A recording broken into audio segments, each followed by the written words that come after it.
Selamat malam sahabat Sampang. Kembali lagi bersama saya Rosa di Bisikan, bincang santai akhir pekan. Ya, meskipun bisikan kali ini mungkin sedikit berbeda ya dengan bisikan sebelum-sebelumnya. Kalau bisikan-bisikan sebelumnya kan kita secara virtual begitu ya di Instagram, jarak jauh dengan narasumbernya. Tapi kali ini berbeda karena narasumbernya langsung ada di samping saya. Dan kita saat ini sedang berada di Taman Wiyata Bahari. Sekarang saya sudah bersama Ketua KONI Kabupaten Sampang, Haji Abdul Wasi, dan juga dua atlet asal Kabupaten Sampang yang menjadi perwakilan Jawa Timur pada PON 20 di Papua pada waktu lalu. Dan mereka berhasil mendapatkan medali. Ya, ini di sini sudah ada Mas Hasan. Mas Hasan ini berprofesi sebagai tentara dan dia berhasil menyabet 3 medali sekaligus, yaitu medali emas, medali perak dan juga perunggu. Kemudian di sisi paling ujung, Mbak yang paling cantik di situ, dia berhasil memperoleh medali perunggu pada cabang olahraga atletik ya Mbak ya. Oke, sembari langsung aja gitu ya, kita langsung masuk ke topik pembicaraan. Berhasil memperoleh 4 medali Kabupaten Sampang gitu dari cabang olahraga tembak dan juga atletik. Gimana sih medali itu kan beda-beda nih, ada yang emas, ada yang perak, ada yang perunggu gitu. Nah, ini apa aja kategorinya begitu? Mulai dari Mas Hasan dulu. Untuk cabur menembak, untuk perolehan medali saya dapat 3 medali. Untuk medali emasnya itu saya peroleh dari 50 meter tripos, dan untuk peraknya itu tim tripos juga, dan 10 meternya air rifle mat juga dapat perunggu tim. Cuma yang individu itu cuma tripos itu. Yang individu tuh yang emas. Oh, yang emas. Yang emas. Luar biasa. Kalau untuk Mbak Anis?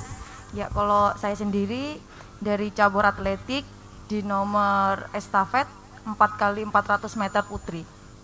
Gitu. Oke, untuk menjadi perwakilan Jawa Timur gitu ya, tentunya itu sesuatu yang tidak mudah gitu ya. Pastinya ada banyak perjuangan sebelumnya. Nah, gimana sih perasaannya bisa mewakili Jawa Timur gitu? Dari warga asli Sampang mewakili Jawa Timur, bagaimana perasaannya? Silakan, boleh deh Mbak Anis dulu deh. Ya, alhamdulillah perasaan saya bangga, senang. Soalnya dengan posisi saya sebagai ibu rumah tangga, terkadang saya pernah berpikir, bisa enggak sih saya mewakili Jawa Timur di PON berikutnya, seperti itu. Jadi susah sekali antara pekerjaan rumah tangga, latihan, sama profesi saya sebagai atlet untuk mengikuti event-event terbesar itu. Jadi saya merasa terharu, bangga bisa mewakili Jawa Timur, bisa mewakili Kabupaten Sampang terutama. Saya yakin semua masyarakat Sampang juga semuanya bangga sama Mbak Anis ya. Karena seorang ibu rumah tangga itu pekerjaan yang mulia loh Mbak. Pekerjaan seumur hidup yang mulia dan juga berhasil membanggakan Kabupaten Sampang gitu. Untuk Mas Hasan seperti apa Mas perasaannya? Untuk saya alhamdulillah memang di cabur menembak itu bukan hanya teknik saja yang dipelajari, tapi memang larinya ke psikologis gitu. Jadi kita selalu positif dimanapun berada, baik itu di latihan ataupun di luar, karena itu berkaitan dengan psikologis kejiwaan seseorang. Karena nembak itu bukan fisik yang diutamakan. Nah, itu yang diutamakan hanya dalam diri kita sendiri. Karena nembak itu musuhnya itu ya musuh diri kita sendiri. Kalau kita bisa merelekkan, menenangkan diri, berpikir positif, insya Allah perjuangan kita tidak akan sia-sia. Itu saja Mbak. Ya, memang perang paling susah itu melawan diri sendiri begitu ya Mas Betul, ya kira-kira. Betul. Oke, ini pertanyaan untuk Bapak Wasi. Ada berapa Pak atlet yang berangkat untuk PON Papua tahun ini? Ya, sebelumnya saya ucapkan terima kasih atas acara pada malam hari ini. Saya ucapkan selamat ya kepada saudara Hasan Basri dan mbaknya yang telah mengharumkan nama Kabupaten Sampang dan Jawa Timur pada umumnya, bahwa pada tahun PON pada kali ini Sampang mengirim 4 atlet ya, baik yang pertama ada menembak, ada atletik, silat dan road race ya. Tapi alhamdulillah dari 2 cabang ini kita saya selaku ketua KONI merasa bangga dan puas karena tidak mudah mendapatkan medali emas, apalagi saudara Hasan sampai mendapatkan 3 medali. Ini ekspektasi ya yang luar biasa, dan saya berharap Pak Hasan ini kan juga pelatih dari cabur Perbakin ya yang ada di Kabupaten Sampang, binaan dari KONI. Saya berharap nanti saudara Hasan bisa menularkan ya atlet adik-adik kita yang nanti akan meneruskan Bapak Hasan mengharumkan nama Sampang baik itu di level regional, nasional dan internasional. Itu harapannya. Dan saya optimis karena selama ini yang kami pantau ya dari teman-teman monitoring dari KONI, memang sistem pembinaan yang ada di Perbakin ini luar biasa ya, ada 1 minggu sampai 4 kali latihan kalau nggak salah ya. Jadi di level nasional di usia di bawah, kemarin di usia 21 ke bawah ini sering memboyong medali open turnamen ya di level regional bahkan. Nah ini saya merasa optimis nantinya di Porprov di 2022 cabang menembak ini akan banyak mendulang medali. Sebaliknya juga saya ucapkan selamat juga kepada Mbak Sofi ya yang telah mengharumkan nama Sampang ya di kejuaraan atletik ya di lari 400 meter ya. Jadi dari dulu yang namanya atletik ya, dari lari ini Kabupaten Sampang selalu mengharumkan nama Sampang baik itu di level mulai PON, bahkan tahun kemarin di SEA Games dari lari juga ikut serta ya. Jadi ini merupakan pembinaan yang memang saya katakan sukses ya. Karena di lari ini juga tiap ada kejuaraan baik itu PON, Porprov, SEA Games yang kemarin juga dari Sampang juga ikut serta ya. Jadi alhamdulillah mudah-mudahan capaian-capaian dari saudara Hasan dan mbaknya nanti bisa menular ya kepada adik-adik yang nanti akan bertanding di Porprov 2022 nanti. Ketika pembinaan dalam menghadapi PON 20 ini seperti apa Pak kepada semua atlet? Kan atletnya ada 4 orang dan separuhnya mendapatkan medali begitu. Artinya ada prestasi begitu di situ, dan kita penasaran pasti seperti apa KONI mempersiapkan atlet-atletnya untuk menghadapi PON 20 ini? Iya. Jadi perlu diketahui kalau PON ini sudah levelnya KONI Jawa Timur ya. Jadi KONI Jawa Timur itu namanya Pusladda ya. Kalau di SEA Games itu ada Pelatnas. Jadi sistem pembinaan yang dari yang masuk dari Kejurda yang diambil oleh Jawa Timur itu dibina ya oleh KONI Jawa Timur. Biasanya sampai 6 bulan sampai 1 tahun itu ya Mas Hasan ya. Jadi sistem pembinaannya ya. Sehingga itu KONI kabupaten hanya mensupport saja, mensupport. Selebihnya Jawa Timur yang paling banyak memberikan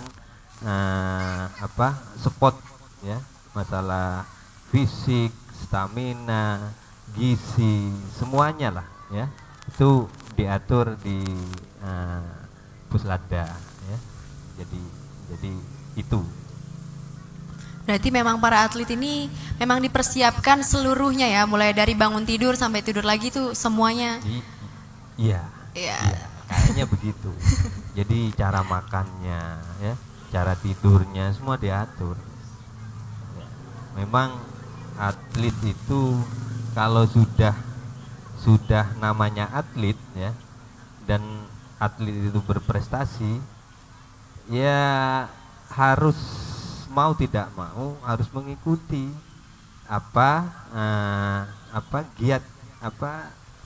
aturan ya, aturan mainnya ya. Mulai dari tadi bangun tidur, terus cara makannya apa, nggak boleh cabai, nggak boleh ini, segala macam diatur. Karena ketika drop ya kan ada tes namanya uji tes pengukuran, baik pengukuran fisiknya, pengukuran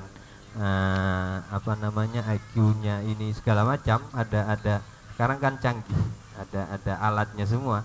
Ketika turun, nah itu nantinya bisa gagal untuk ikut serta gitu. Jadi memang harus stabil, grafiknya harus naik terus, harus betul-betul dijaga.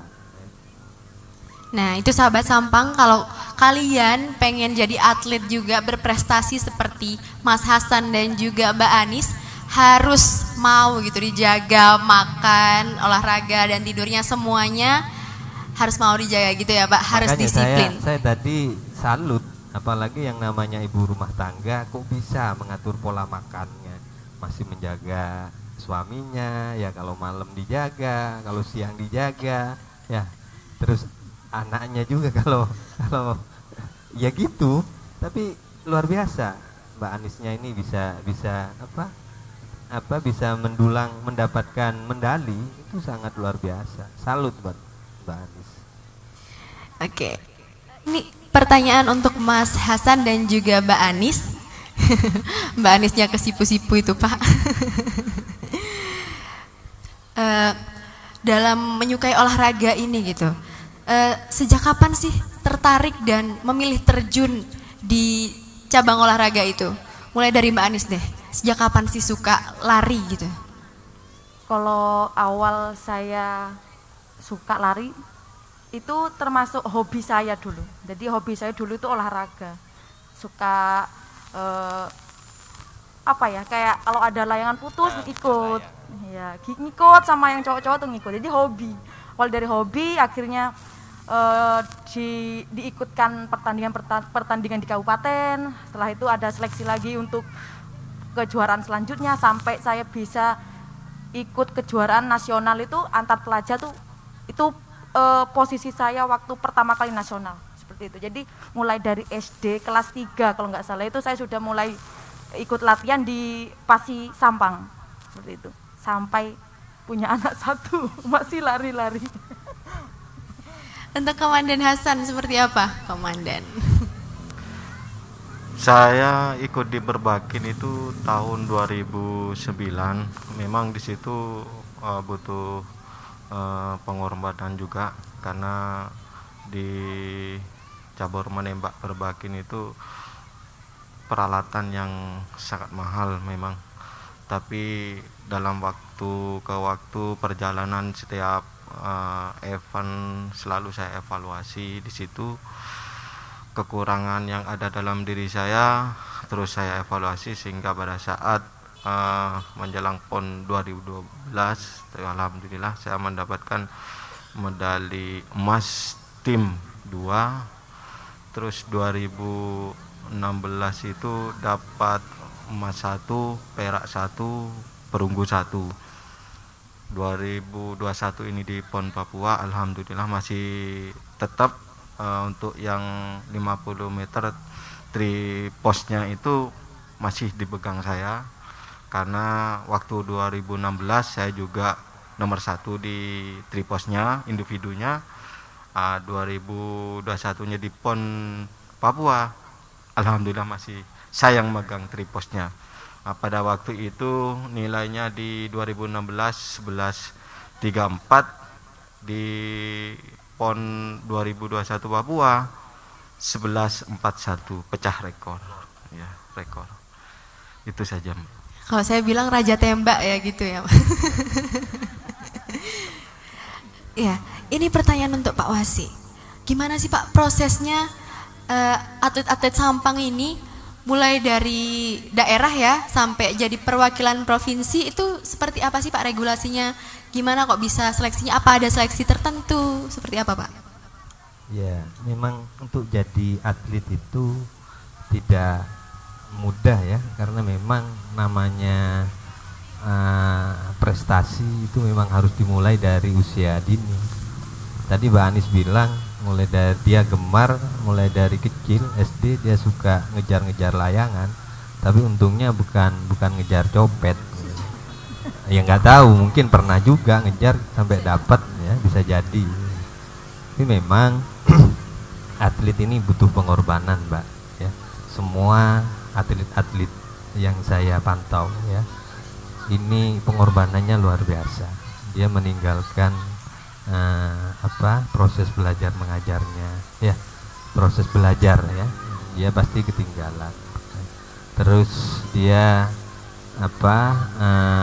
mengurangi berteman ya, dengan sosialisasi sesama teman mulai dari kecil, karena memang dia pasti kalau memang senang dan punya keinginan itu pasti dia latihan ya, punya jam waktu tersendiri, sehingga banyak mengurangi bermainnya mulai dari kecil. Dan itu memang pengorbanan, dan itu harus sama ya cita-citanya, baik dari anaknya itu sendiri, dia punya bakat ya, didukung orang tua, didukung teman, baru dari nanti kelihatan ya, kalau memang dia punya cita-cita dan memang punya bakat. Ya saya punya keyakinan nanti sistem pembinaan yang ada di Kabupaten Sampang memang harus dimulai dari tingkat SD, SMP, SMA. Di situ harus banyak kompetisi ya. Makanya saya KONI ya mengadakan MOU dari awal dengan dinas dan cabang dinas ya, bagaimana sekolah-sekolah yang ada di tingkat SD, SMP ini ada pencarian bakat ya. Ada pencarian bakat di situ. Masing-masing sekolah memberi kebebasan kepada siswanya ya, yang punya bakat sepak bola, banyak bakat voli, bakat tenis, bakat lari, bakat ini harus ketahuan sudah dari SD-nya. Jangan ketahuan ketika dapat juara nanti di SMA. Jangan. Jadi kalau sudah ketahuan anak ini berbakat, ayo kita bina. Ya, kita bina bagaimana anak-anak itu bisa punya cita-cita. Dan memang namanya atlet ini harus ada dua pilihan ya. Dia ingin prestasi di bidang studinya ya, pelajarannya, atau mau prestasi di bidang olahraganya. Memang harus pengorbanan. tidak mungkin kedua-duanya. Kalau memang bisa dua-duanya itu luar biasa, sangat luar biasa. Tapi saya lihat memang harus dikorbankan salah satu. Toh pada ujung-ujungnya ketika anak-anak itu adik-adik nanti bisa berprestasi, ya masa depannya akan kelihatan ya. Dan pemerintah harus mewadahi ketika ada anak-anak yang sudah berprestasi ya di masing-masing cabur itu. Untuk Mas Hasan, pasti masyarakat tuh masih awam mungkin ya dengan olahraga tembak gitu ya, cabang olahraga tembak maksud saya. Karena kan gak banyak orang yang boleh juga bawa pistol kayak gitu. Nah, seperti apa sih Mas, bukan, seperti apa perlombaannya berlangsung gitu, mulai dari penyisihan sampai dengan finalnya, seperti apa? Pada saat saya di PON Papua, Ya, di PON Papua. Ya 2021 tahun ini, itu setiap provinsi untuk nilai kualifikasinya diambil 8 orang. Tertinggi nilainya 8 orang itu baru nanti diadakan final. Final itu tidak membawa nilai yang pertama, jadi di final itu semuanya nilainya kosong. Itu mulai dari sikap jongkok, tiarap, dan berdiri. Itu untuk sistemnya itu bukan sistem kayak kertas, tapi sudah elektronik, dia sudah kelihatan di layar monitor itu. Di depan sudah ada itu. Pada saat saya final itu, untuk sikap jongkok itu kalau di Perbakin namanya keneling, itu keneling.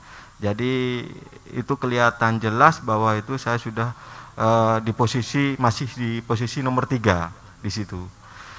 Pada saat saya prone atau tiarap itu masih di posisi nomor 3. Nah, pada saat saya berdiri atau standing, alhamdulillah saya sudah mulai ada di nomor 2.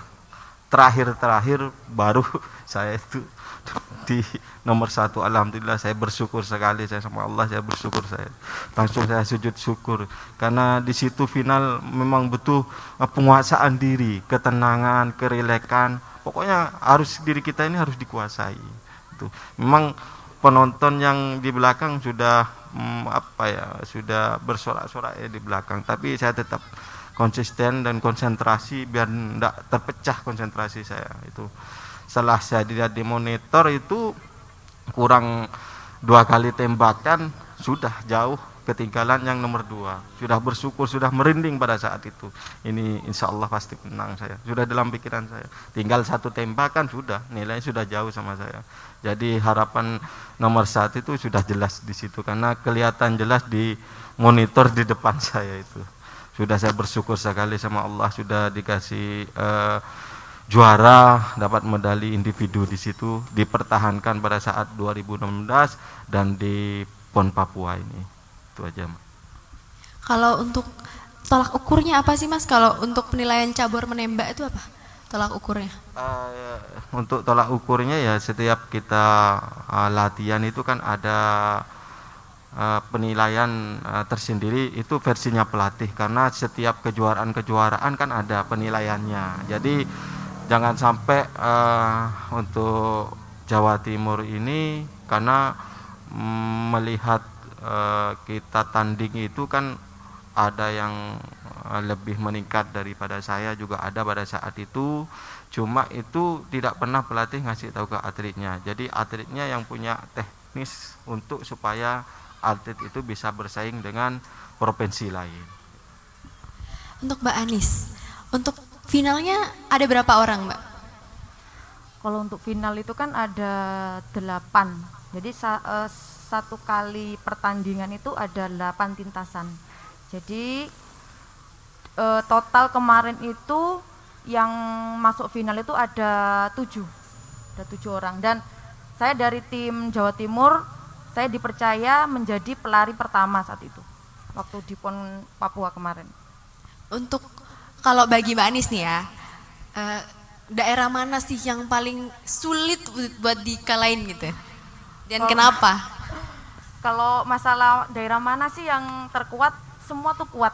Semua kuat, nggak ada yang lemah, nggak ada yang di bawah itu nggak ada. Jadi rata semua. Kalau sudah di event PON, event yang besar di Indonesia itu semua provinsi itu kekuatannya sama. Cuma kita harus kuat di mental seperti itu. Kalau mental kita sudah down dari pertama, ya sudah. Meskipun kita latihannya bagus, meskipun kita di kejuaraan-kejuaraan sebelumnya di Prapon itu bagus, tapi belum tentu nanti di PON-nya itu kita bisa seperti kayak kejuaraan yang kemarin gitu. Soalnya mental PON-nya itu sudah beda, mental untuk PON itu sudah beda. Jadi semua tidak bisa kayak kemarin gini. Kemarin Jawa Timur diprediksi itu bakal mendapatkan medali emas di nomor saya, di nomor 4x400 meter putri. Akan tetapi prediksi itu meleset gitu Mbak, melesetnya tuh jauh. Seharusnya kan antara paling jelek itu perak gitu. Ternyata kita bisanya di perunggu. Soalnya apa? Pertama saya cedera, yang kedua teman saya juga setelah tanding itu tergelincir. Dan yang duanya itu satunya habis pertandingan dan satunya lagi selama 4 hari berturut-turut dia turun di nomor yang kayak 200, 400, 4x4, 4x1. Satu orang itu dia turun 4. Jadi 4 hari berturut-turut dia bertanding. Jadi kan kondisinya sudah, tenaga sudah habis gitu. Nah jadi waktu final itu ya sudah kita pasrah saja. Dan di situ saya kan cedera dan saya ditaruh di pelari pertama. Ya sudah hasilnya seperti itu ya disyukuri, alhamdulillah masih dikasih medali sama Allah. Dan teman-teman juga menyadari ya udahlah memang ini mungkin yang rezeki yang kita dapat seperti itu. Tidak bisa kayak ini yang terkuat, tidak bisa. Soalnya rata semua. Mbak Anis nih walaupun cedera dapat perunggu, Mbak. Walaupun cedera dapat perunggu. Gimana coba kalau misalnya nggak cedera? Pasti dapat medali emas dong, Mbak. Untuk Pak Wase, seperti apa sih Pak dukungan pemerintah dan juga KONI Kabupaten Sampang untuk atlet yang berangkat PON 20 tahun ini, Pak? Ya, jadi perhatian pemerintah memang sangat luar biasa terhadap semua olahraga ya. Jadi kemarin ketika ada atlet yang mau berangkat ke PON, kita panggil ya, kita sama Bapak pemerintah ya selaku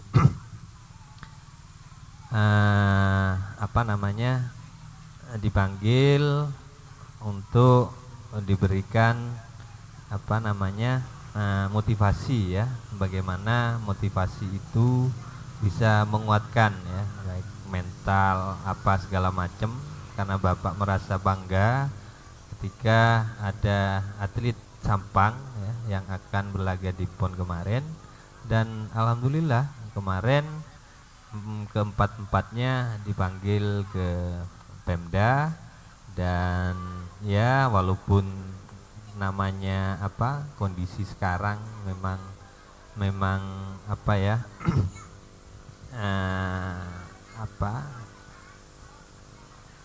kondisinya memang tidak memungkinkan ya untuk membuat suatu acara pemberangkatan ya, karena memang Sampang pada saat itu memang lagi di level 3 kalau nggak salah ya, jadi memang tidak bisa dibikin meriah untuk pemberangkatan, tidak. Kita sederhana, kemarin dipanggil semua atlet oleh Bapak dan diberikan masukan bagaimana agar atlet yang berangkat ini bisa mengharumkan nama Kabupaten Sampang. Saya kira itu. Ya alhamdulillah ya. Kemarin Bapak juga beberapa kali tanya terus, ya, tanya terus bagaimana apa perkembangannya, perkembangannya apa teman-teman yang apa sudah dipertandingkan, apa sudah ini tanya terus Bapak. Beliau memang sangat apa perhatian dengan atlet-atlet yang berangkat kemarin, karena Bapak menginginkan tahun sekarang 4, berikutnya nanti kalikan 10 aja atau kalikan 4 katanya. Ya luar biasa. Ya memang itu keinginan, karena Sampang ini kecil, barangkali salah satu yang bisa mengangkat nama Kabupaten Sampang bisa lewat olahraganya. Sampang bisa terkenal dengan olahraganya. Insya Allah, mudah-mudahan apa cita-cita dari apa pemerintah KONI ya selama ini apa bisa lewat olahraga nama Kabupaten Sampang ini bisa harum ya, bisa dikenal di mana-mana. Tidak, katanya Bapak kan sering, Sampang janganlah dikenal dengan huru haranya terus ya, kisruh ini, masalah ini, janganlah. Sekali-sekali Sampang ke depan bisa harum lewat olahraganya ya, saya kira itu. Ya, artinya Kabupaten Sampang tuh juga punya prestasi gitu ya Pak ya. Ini contoh kecilnya, contoh besar lah ya. Ini ada Mas Hasan dan juga Mbak Anis. Sebentar lagi kita juga akan menghadapi Porprov 2021 ya Pak, di bulan Juli, kira-kira Juli atau Juni gitu ya. Nah itu seperti apa sih Pak kiat-kiatnya KONI dalam menghadapi Porprov ini? Ya. Jadi Porprov ini ajang bergengsi juga di Jawa Timur, cuma usianya sudah 21 ke bawah. Jadi yang Mas Hasan sudah tidak bisa lagi, karena ini sudah level atas, sudah levelnya di PON ya. Pak Anies juga nggak bisa, bisanya dia berupaya bagaimana atlet binaan Mbak Anies, Mas Hasan bisa sama-sama menembak dari 3 PON ya. Ini Jawa Timur bisa dikalikan 2 ya. Nanti Mas Hasan di Porprov binaannya bisa nyumbang sampai 5 medali. Ini kan apa ya memang apa tidak kaget, karena apa pelatihnya dapat 3, harusnya anak-anak buahnya bisa dapat 5 kan gitu. Terus Mbak Anies lari, barangkali nanti di anak didik adik-adiknya ya, didikannya bisa nyumbang. Kalau tadi katanya cedera bisa menyumbang apa perunggu. Insya Allah nanti semua sehat ya, sehat-sehat semua, kondisi sehat insya Allah, dan bisa dapat emas, nyumbang emas insya Allah ya.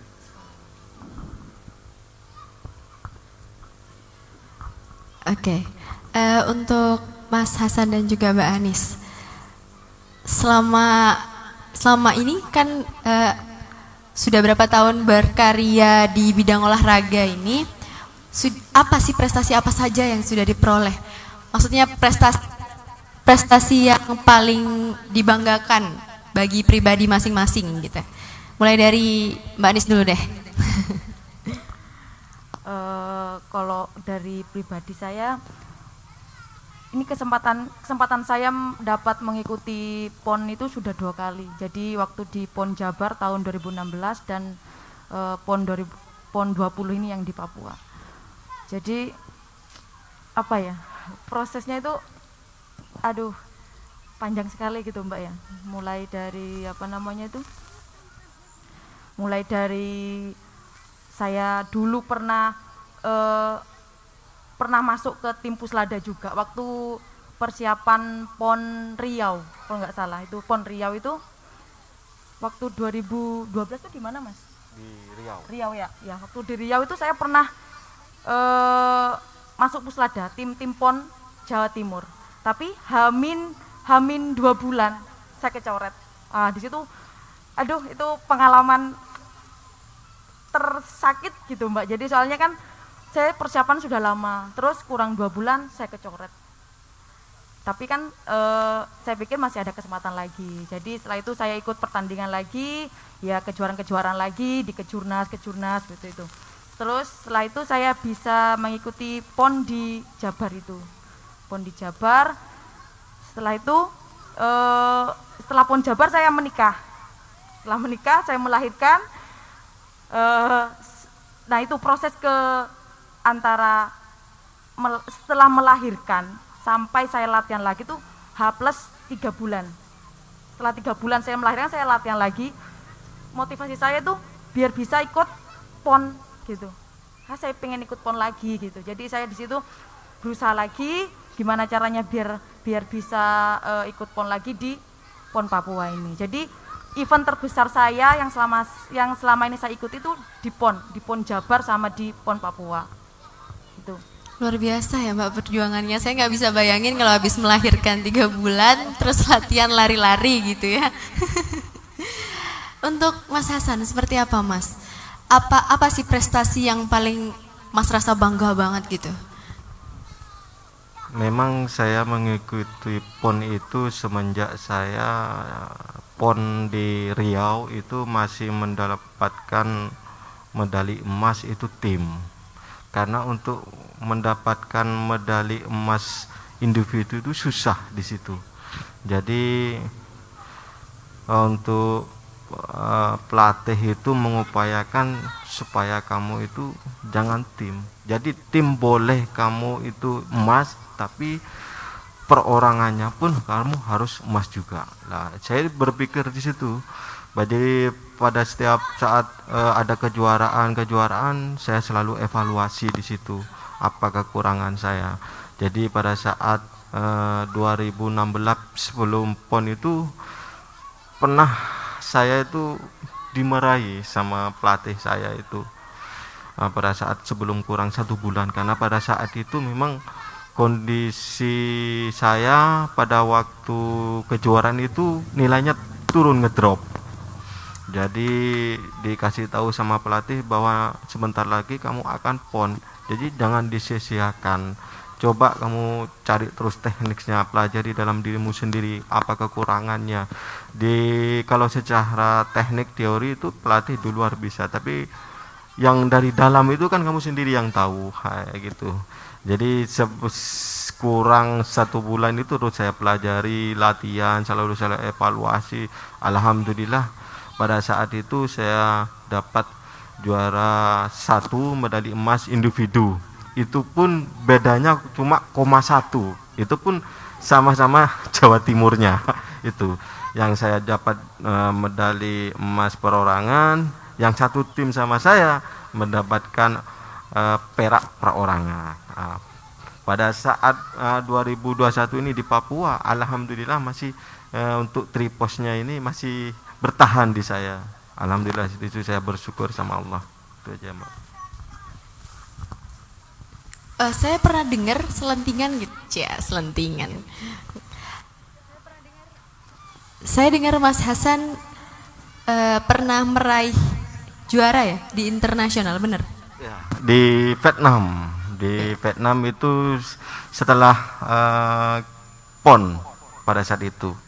2017 pun saya SEA Games pernah, tapi tidak mendapatkan medali. Karena itulah dari situ saya belajar kekurangan saya. Makanya teknik kita punya di situ, tapi cara berpikir kita keliru. Bukan teknik lagi yang kita pelajari, tapi berpikir pasti negatif. Itu harus dihilangkan. Pikiran-pikiran yang negatif yang ada dalam diri kita itu harus ditiadakan. Jadi dalam bentuk apapun dukungan atau support itu harus kita terima dengan ikhlas, karena disitulah kita belajar, di situ mempelajari diri kita sendiri, baik itu dalam latihan ataupun di luar lingkungan menembak sama-sama teman atau sama-sama pun tetap berpikir positif. Karena kalau kita berpikir positif itu alhamdulillah masih tetap sehat walafiat, katanya begitu. Oke, ini terakhir pertanyaan dari saya, bukan pertanyaan sebenarnya. Pesan untuk sahabat-sahabat muda, sahabat-sahabat Sampang yang juga ingin berprestasi seperti Mas Hasan dan Mbak Anis. Jadi pesan dari ketiganya, monggo dari Bapak dulu. Baik, pesannya jangan yang sudah mau lewat umur. Saya lihat kalau Mas Dea sudah lewat ya.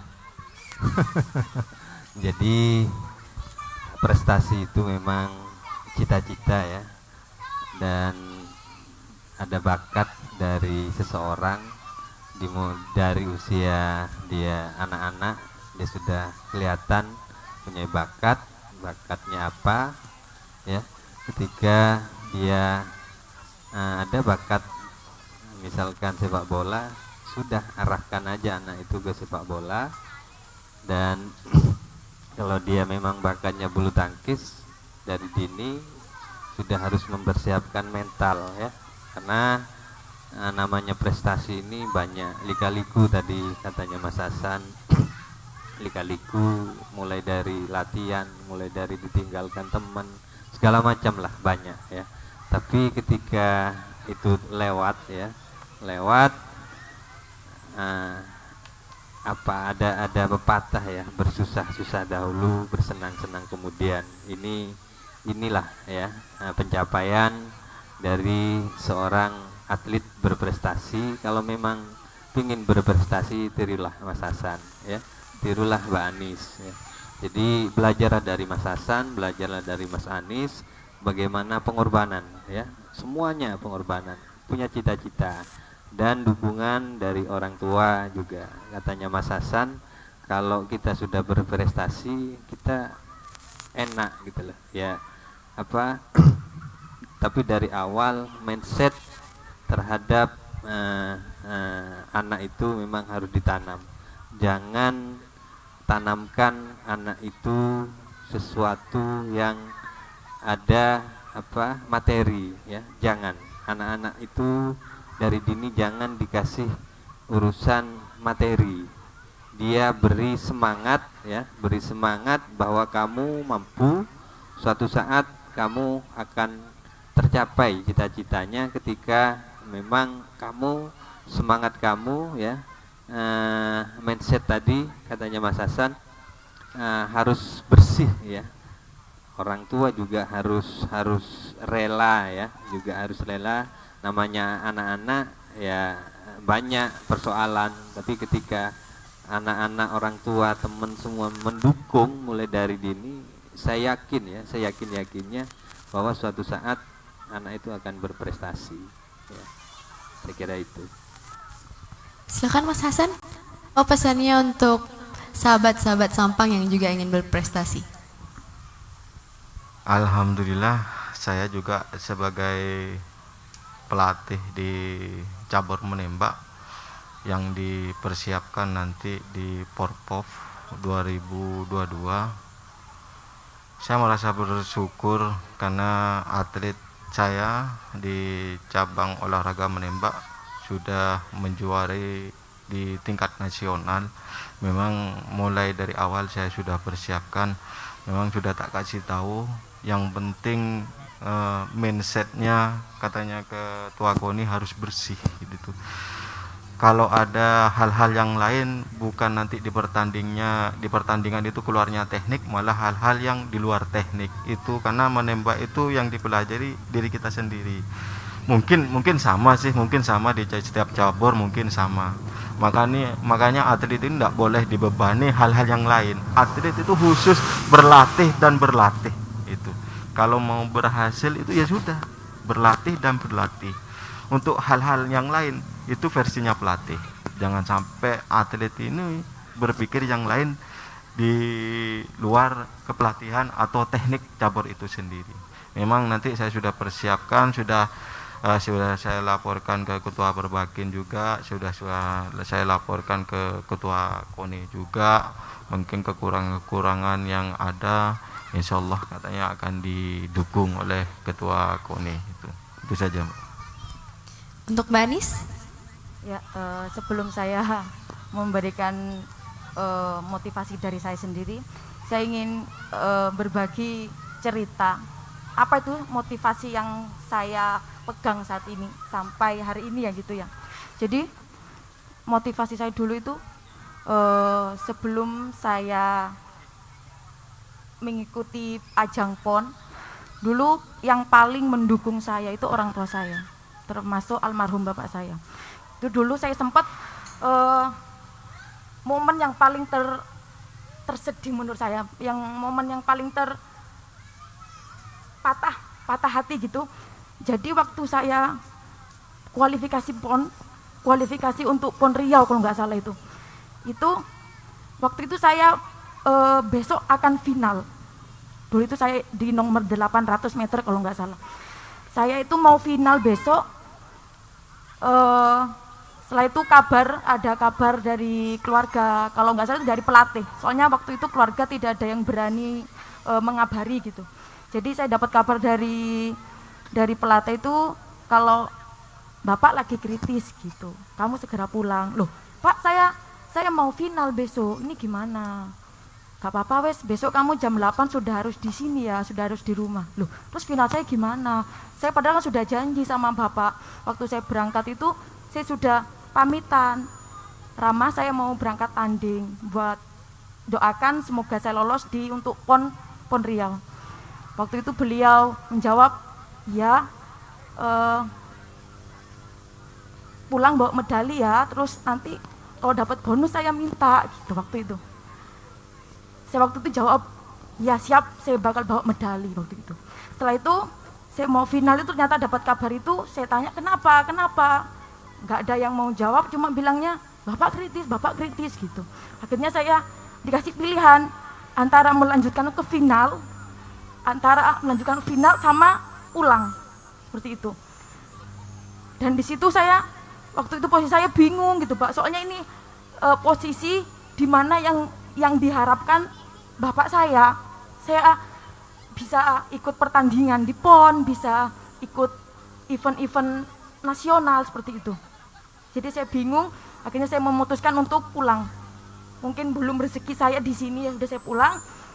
Dan saat itu alhamdulillah KONI Sampang waktu itu mendukung saya dengan cara mereka menjemput saya di bandara waktu itu, menjemput di bandara untuk menenangkan saya.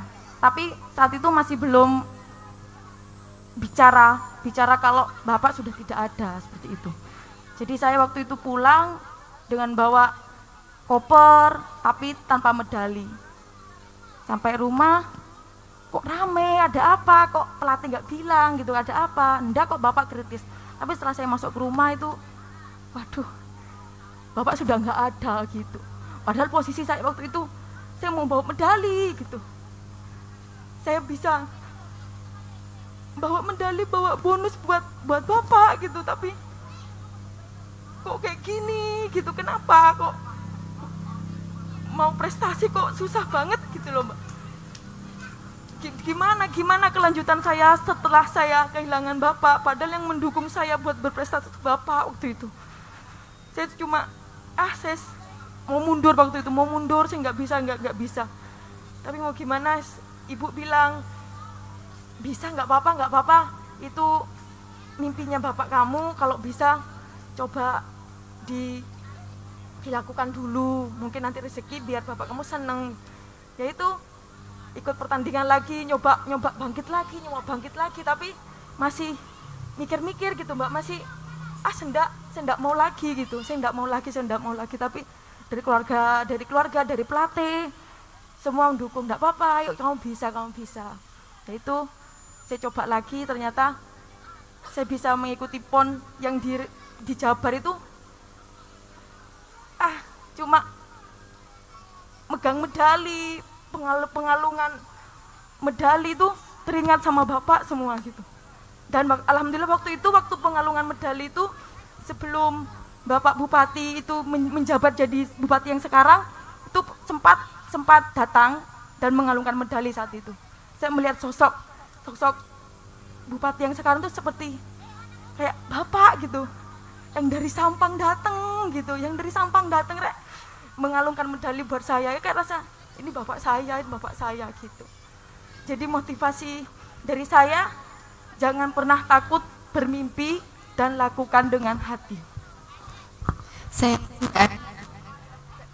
Saya yakin sekali Mbak Anis pasti siapa tadi abahnya, ramahnya pasti bangga banget sama Mbak Anis sekarang. Saya yakin Mbak Anis akan terus berjuang kan untuk Sampang ke depannya juga kan, di pon-pon berikutnya dan cabang-cabang olahraga yang lainnya. Ya sahabat, bagi kalian yang juga sama dan ingin berhasil seperti Mas Hasan dan juga Mbak Anis, teruslah berjuang. Tata mindsetmu, tata hatimu, terus latihan dan juga selalu fokus. Jangan pernah takut untuk bermimpi. Sekian dari saya, sampai jumpa di bisikan berikutnya.